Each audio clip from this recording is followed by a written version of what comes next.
సాధారణంగా ఆలయాలు అన్నీ దివ్య దేశాలనే పేరుతోటి మనం వ్యవహరించడానికి అవకాశం ఉండదనేది విజ్ఞుల యొక్క పెద్దల యొక్క నిర్ణయం. భగవంతుణ్ణి మనం కొన్ని ప్రాంతాల్లో స్వయం వ్యక్తంగా దర్శిస్తామంటే తనంతట తానే వచ్చి ఆవిర్భవిస్తాడు. ఎవరో చెబితే, ఎవరో ప్రతిష్ఠ చేస్తే, ఎవరో స్పాన్సర్ చేస్తే అలా రాడన్నమాట. తనంతట తానే వస్తాడు. అలా వచ్చే స్థానాలు కొన్ని ఉంటాయి. హిమాలయాల్లో ఉండేటటువంటి బదరికాశ్రమం అనే ఒక పర్వత రూపంలో భగవంతుడు వచ్చాడు. సాలగ్రామం అనేటటువంటి శిలామూర్తిగా భగవంతుడు వచ్చాడు. పుష్కరం అనే జల రూపంలో భగవంతుడు వచ్చాడు. నైమిషారణ్యం అనే వృక్ష షండముగా భగవంతుడు వేంచేశాడు. మన దక్షిణ భారత ప్రాంతంలో స్వామి వెంకటేశుడుగా వచ్చి ఉన్నాడు. శ్రీరంగ క్షేత్రంలో రంగనాథుడిగా వేంచేసి ఉన్నాడు. మరొక చోట వానమామలై పెరుమాళ్ళుగా వేంచేసి ఉన్నాడు. మరొక చోట వరాహస్వరూపంలో వేంచేసి ఉన్నాడు. ఈ 8 స్వయం వ్యక్తాలు అని అంటారు. అక్కడ ఎవరు కోరకుండానే భగవంతుడు ఆయా రూపంలో అవసరాన్ని గమనించి ఈ ప్రపంచాన్ని ఆదుకోవడం కోసం వచ్చిన రూపాలు. కొన్ని దేవతలు కోరితే ఈ భూమి మీదకి వచ్చి అవతరిస్తాడు. ఋషులు చేసిన ప్రార్థనలకి కొన్ని చోట్ల వస్తాడు. మనుష్యులమైన మనలాంటి వాళ్ళం కోరితే కొన్ని చోట్ల వస్తాడు. ఈ రోజుల్లో మనలాంటి వాళ్ళం కాస్త శ్రద్ధ కలిగి ఆయా ప్రాంతపు అవసరాన్ని గమనించి అక్కడ దైవ సాన్నిధ్యాన్ని ఏర్పరిస్తే ఆ ప్రాంతానికి ఉపకారం అవుతుంది అనే భావనతోటి కొన్ని ప్రాంతాల్లో మనం ఆలయాలు కట్టి ప్రతిష్ఠిస్తే కొన్ని చోట్ల ఉంటాడు.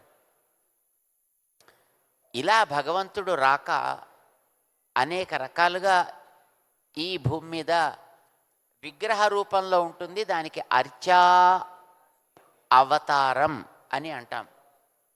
ఆ అర్చామూర్తిగా వచ్చినటువంటివి వేల సంఖ్యలో ఉన్నప్పటికీ అందులో ఒక్కొక్క చోట తాను అర్చామూర్తిగా ఉంటూ అక్కడ ఉండేటటువంటి ప్రజల యొక్క స్థితిగతులని గమనించి తనలో ఉండే వాత్సల్యం చేత ఔదార్యం చేత ఒక రకమైనటువంటి సమతా స్ఫూర్తిని కలిగించే స్థానాలు దివ్య దేశాలు అవుతాయి. అక్కడ మనుష్యులలో కూడా అడుగు వర్గాలనో బడుగు వర్గాలనో ఉన్నత వర్గాలనో ఎవరో ఒకరిని తను కరుణించి వారి విషయంలో లోక విలక్షణమైనటువంటి ఒక దయని ఆయన ప్రదర్శిస్తే అది ఒక అద్భుతమైనటువంటి క్షేత్రం అవుతుంది. అలాంటి క్షేత్రాలని దర్శించి ఆ క్షేత్రాల్లో ఉండే స్వామిని సేవించి ఆయన యొక్క ఆ దయ తాము కూడా అనుభవించే మహనీయులైనటువంటి భక్తులు ప్రేమతో ఆ స్వామిని గురించి పాడితే ఆ పాటలని స్వామి విని పరవశిస్తే అలాంటి క్షేత్రాలు కూడా దివ్య దేశాలు అవుతాయి. పాడే ఆ భక్తులలో వారేదో చతుర్వేదాధ్యయనం చేసినటువంటి మహామహోపాధ్యాయులు పండితులే కానక్కర్లేదు. అతి సామాన్యులు, దీనులు, దళితులు ఎవరైనప్పటికీ కూడా ప్రేమతో వారు పరవశించి పాడిన పాటలని ఆ భగవంతుడు అర్చా విగ్రహ రూపంలో స్వీకరించి దానికి ఆయన స్పందించిన స్థానాలు అవి దివ్య దేశాలు అవుతూ ఉంటాయి. శ్రీరంగాది క్షేత్రాలు అలానే దివ్య దేశాలు అయ్యాయి. ఆ స్వామిని పాడినటువంటి వ్యక్తులు ఎందరో ఉన్నప్పటికీ కూడా, అనేక స్థాయిలలో ఉన్నప్పటికీ కూడా, ఒక దళితుడు పాడిన పాటకి పరవశించి ఆయన్ని పిలిపించుకొని తన పాదాల్లో చేర్చుకున్నటువంటి మహా ఉదార స్వభావం కలిగినటువంటి స్వామి ఆయన. అందుకు ఆయన దివ్య దేశమూర్తి. మరొక చోట ఒక కప్ప ఇచ్చినటువంటి ప్రార్థనకి కరిగి దానికి ఒక అద్భుతమైనటువంటి అనుగ్రహాన్ని ప్రసాదించినటువంటి ఒక దివ్య క్షేత్రమూర్తి దివ్య దేశంగా ఆయన కీర్తి పొందాడు. అలాంటి వారిని మహానుభావులైనటువంటి పరమభక్త శిఖామణులు స్వామిని పాడితే, ఆ పాటలకి ఆయన పరవశిస్తే, ఆ పాడిన వాళ్ళంతా ఆళ్వారులై ఆ పాడిన క్షేత్రాలని దివ్య దేశములై అలరారుతున్నాయి. భగవంతుడు చూపించిన అలాంటి ఆ ఔదార్యాన్ని, ఆయన చూపించినటువంటి ఆ సమతా స్ఫూర్తిని చూచి ప్రేరేపణ పొందిన మహనీయులు మన భగవద్ రామానుజాచార్య స్వామి.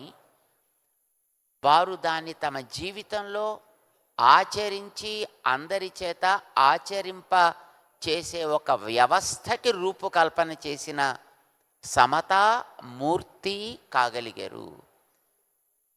వారికి ఆ ప్రేరణ ఇచ్చినవి కనుక ఆ 108 స్థానాలు దివ్య దేశాలుగా మహానుభావులైనటువంటి జ్ఞానులైన పెద్దలు అందరూ కీర్తించి వాటిని తమ గ్రంథాలలో రచించుకున్నారు. వేదవ్యాస భగవానుడు లాంటి మహనీయులు కూడా వాటిని పురాణాలలో ఉల్లేఖించి ఉంచారు. అవి 108 దివ్య దేశాలు మన చుట్టూ స్వామి రామానుజుల వారు ఏర్పరుచుకున్నారు. ఇక్కడ ఆ దివ్య దేశాల్లో ఉత్సవులుగా, అంటే మనం కోరితే బయటికి రాగలిగిన రూపంలో ఉండే స్వాములందరూ ఇక్కడ వేంచేసి ఉన్నారు. అర్చామూర్తిగా వచ్చే ఆయన 2 రూపాల్లో ఉంటాడు. లోపల కదలకుండా ఉండే రూపం ఒకటి, మన కోరిక కోసం, మనని కరుణించడం కోసం కదిలి బయటకు వచ్చే రూపం ఒకటి. మూల స్థానంలో ఉండేది మూలమూర్తులు అంటాం. కదిలి బయటకు వచ్చే రూపాలని ఉత్సవులు అని అంటాం. ఈ రెండే కాక ఇంకా ఆలయాల్లో మూర్తులు ఉంటారు. స్నాన ఉపచారాలు స్వీకరించడానికి, ఎప్పుడైనా అప్పుడప్పుడు లోపల యాత్ర చేయవలసి వస్తే చేయడానికి, రాత్రి నీకు పవళింపు సేవ చేస్తామయా అంటే ఆ సేవని అనుగ్రహించడానికి,